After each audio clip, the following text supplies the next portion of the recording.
A long position is when you buy a stock, also known as going long, expecting price to move upwards and making a profit based on its appreciation. For example, you buy a stock for $5 and it appreciates to $10. You've now made a profit of $5. This is the Upwork stock. You identify this great long trade setup here because you're at a key level with multiple touches. You're trading with the moving uptrend through the higher highs and higher lows. You have a trend line that crosses, making this an area of confluence. You have a candle color change and a long wick candle, which shows a reaction to the key area. You also have a recent reversal point close by to the left, showing that this level is valid and respected during this recent time period. Knowing all of this, you decide this is an amazing long trade opportunity and believe that price will continue upwards. You want to buy the Upwork stock and enter into a long position. Let's say you have $500 you want to invest. This candle close here, which was your long entry point, is roughly $10 per share. To figure out how many shares you can buy with $500, take your $500 and divide it by $10 per share, which gives you 50. Meaning with your $500, you can buy 50 shares of the Upwork stock at this trade setup area. Price then takes off upwards, and you notice this recent swing high reversal point here, which makes a resistance level and supply zone. You also notice a very long wick candle form, which shows a reaction to the zone. So you decide this area here would be a good time to take profit and close out your long position and go buy your Lamborghini with your winnings. This candle close here is roughly $14.80 a share. Remember that you have 50 shares of the Upwork stock. So you take 50 and multiply it by $14.80 per share, which gives you $740. To figure out your profit, you take the $740 and minus the $500 it originally costed you to take on the long position, and you are left with $240 in profit. Now, going in the opposite direction. A short position is when you sell a stock, also known as going short, expecting price to move downwards and making a profit based on its depreciation.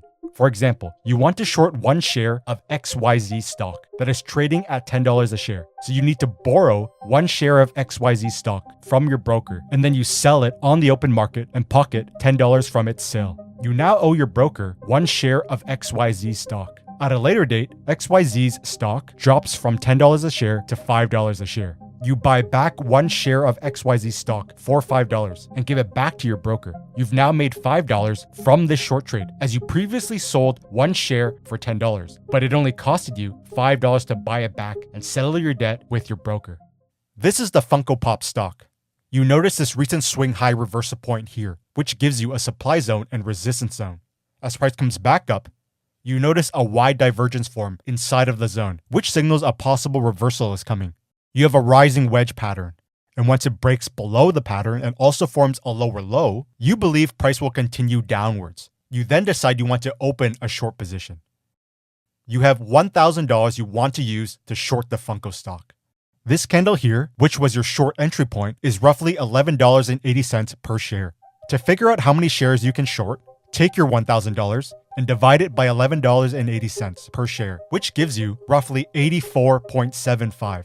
And you would round down to 84 so that you don't go over your $1,000 limit. Now, with your $1,000, you can borrow 84 shares from your broker and sell it on the open market at $11.80 and pocket $991.20.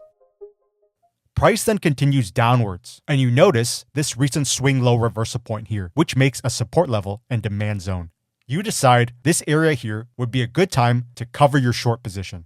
This candle close here is roughly $7.30. Remember, you owe your broker 84 shares of the Funko stock.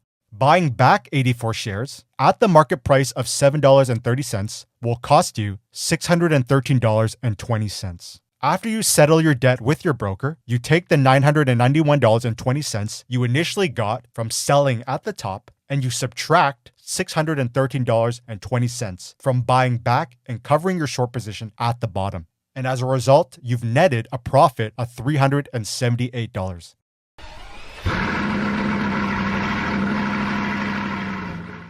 Now, before we continue, make sure to hit the like button as it allows for our team to continue to produce more free content like this on YouTube.